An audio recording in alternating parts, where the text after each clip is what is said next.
Hello বন্ধুরা, hello বন্ধুরা। আমরা এখন একটা ছোট ভিডিও বানাবো। তো তোমরা দেখে নিবে সবাই, ঠিক আছে? আমরা লাইক এস কমেন্ট শেয়ার করবে। আমরা এসেছি মাইতা কৃষ্ণরাধিকা মন্দিরের সামনে।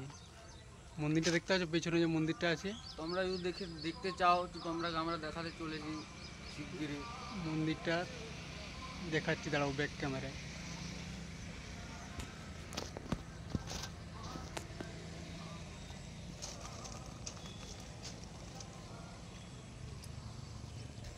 আর এই যে মন্দিরটা, এই যে মন্দিরটা দেখা যাচ্ছে, ওইখানে মন্দির, ওখানে ঠাকুর থাকে। এই দুটো যে মন্দির দুটো আছে, এখানে রাস হয়। আর একটা মন্দির তৈরি হচ্ছে, ওইটা হচ্ছে ঝোলের মন্দির।